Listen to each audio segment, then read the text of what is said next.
Hello everyone, day 57 of 60 days basic English speaking course में आपका स्वागत है। This is R K Ranjan and you are watching study mate English Adda. Okay, so दोस्तों, आज है basic English speaking course का 57 दिन और गाइस आज के दिन मैं आपको सिखाने वाला हूँ पॉजिटिव सेंटेंसेज। ओके, यानी गाइस पॉजिटिव सेंटेंसेज क्या होता है? तो गाइस जो व्यक्ति कोई काम खुद से नहीं करके बल्कि दूसरे से करवाता हो तो उसको कहते हैं पॉजिटिव वर्ब। ओके, और पॉजिटिव वर्ब में गाइस आज मैं आपको मेक और गेट यानी मेक वर्सेस गेट के बारे में डिस्कस करने वाले हैं। सो गाइस पॉजिटिव वर्ब की पूरी जानकारी पाने के लिए इस वीडियो को अंत तक जरूर देखिएगा। अगर आप चैनल पे पहली बार देख रहे हैं तो चैनल को सब्सक्राइब कर लीजिएगा और बेल आइकन को दबा लीजिएगा जिससे कि कोई वीडियो मिस ना हो। ओके, तो चलिए गाइस बिना किसी देरी किए हुए सेशन को शुरू करते हैं। So let's get started.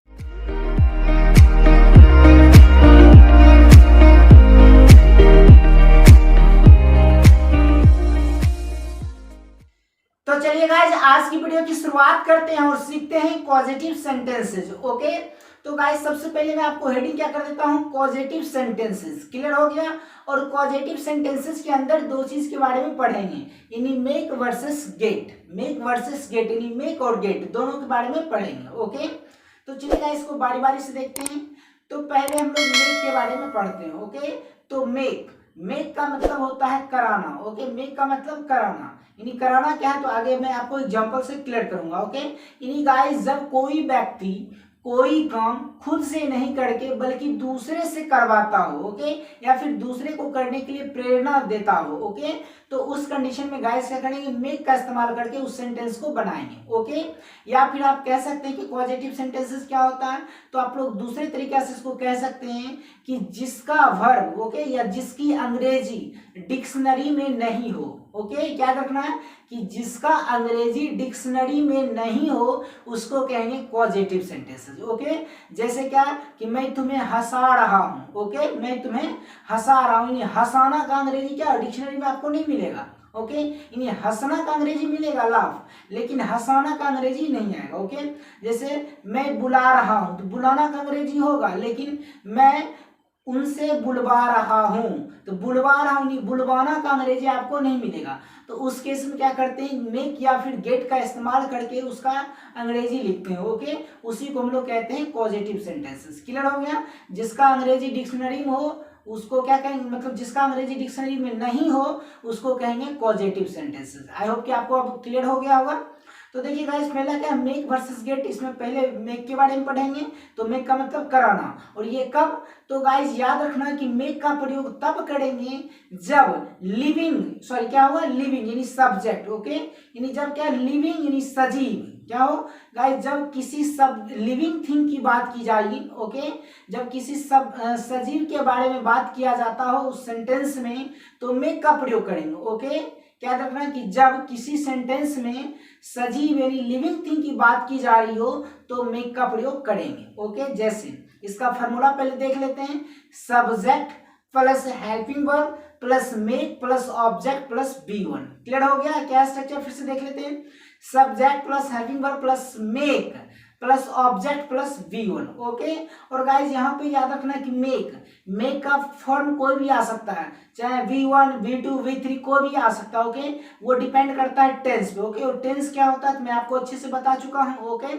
तो गाइस क्या करना, आपको टेंस के अकॉर्डिंग मेक का प्रयोग करना, यानी जैसा टेंस वैसा मेक का फॉर्म इस्तेमाल करना। ओके, अगर सिंपल प्रेजेंट है तो आपको मेक का प्रयोग करना है, अगर सिंपल पास्ट है तो मेड का प्रयोग करना, चूंकि ये V2 है।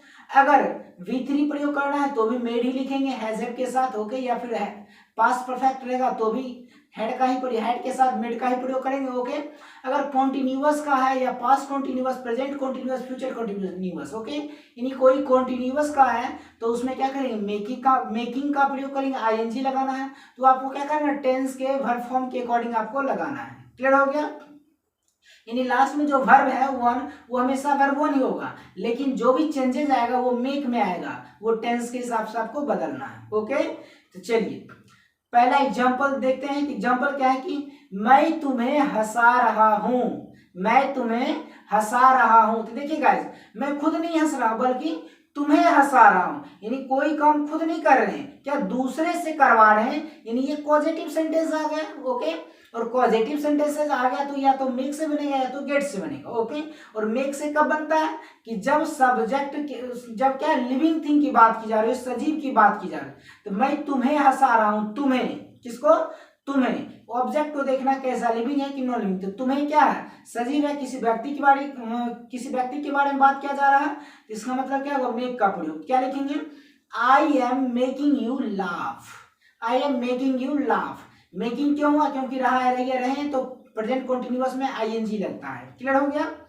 जैसे नेक्स्ट एग्जांपल क्या है कि वह हमसे झूठ बुलवा चुका है, वह हमसे झूठ बुलवा चुका है। देखिएगा, हमसे यानी क्या है, सजीव की बात की जा रही है, लिविंग थिंग, तो मेक का प्रयोग करेंगे। ओके, तो क्या लिखेंगे, he has made us tell a lie, he has made us tell a लाई।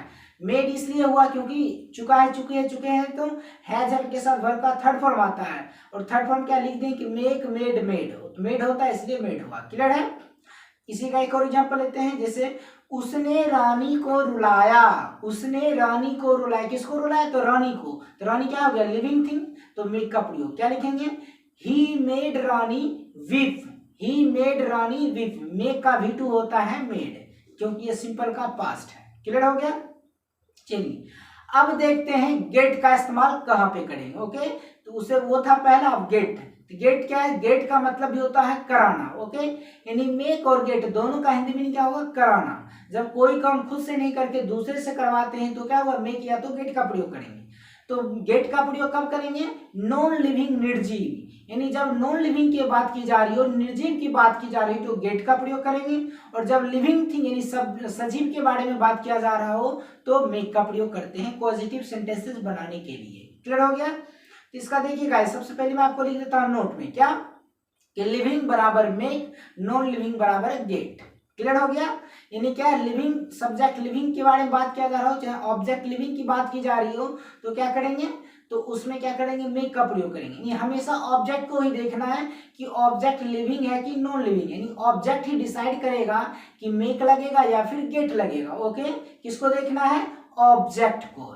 तो देखिए, लिविंग बराबर मेक, नॉन लिविंग बराबर गेट। क्लियर हो गया। इसका फॉर्मूला देख लेते हैं। तो फॉर्मूला क्या होगा, subject plus helping verb plus gate plus object plus V3।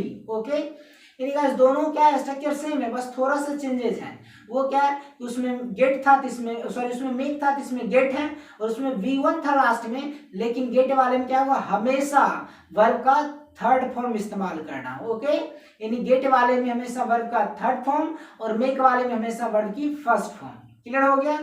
Structure example देखते हैं। तो देखिए गाइस, पहले इसको मैं आपको यहाँ भी क्या करेंगे, गेट का भी इस्तेमाल मैं आपको बता रहा हूँ। ओके, जिस तरह से मैंने अभी मेक के बारे में बताया कि जैसा टेंस वैसा आपको मेक का फॉर्म का इस्तेमाल करना है। ओके, उसी तरह जैसा टेंस वैसा गेट का फॉर्म का आपको इस्तेमाल करना। ओके, अगर कॉन्टिन्यूअस है तो गेटिंग, प्रेजेंट सिंपल प्रेजेंट है तो गेट या गेट्स, अगर सिंपल पास्ट है तो गॉट, पास्ट परफेक्ट है तो यानी क्या परफेक्ट का है तो क्या करना, गॉट का ही प्रयोग करना, क्योंकि V1 V2 V3 होता है। ओके, तो V1 होता है गेट, V2 होता है गॉट, V3 होता है गॉट, और V4 होता है गेटिंग। ओके, और V5 होता है गेट्स।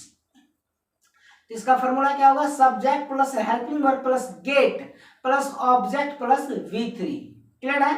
अब देखते हैं एग्जांपल। तो क्या है कि मैं मोबाइल ठीक करवा रहा हूं, मैं मोबाइल ठीक करवा रहा हूं। तो देखिए गाइस, मैं मोबाइल खुद से नहीं ठीक कर रहा हूं बल्कि दूसरे से करवा रहा हूं, इसका मतलब ये पॉजिटिव की सहायता से बनेगा।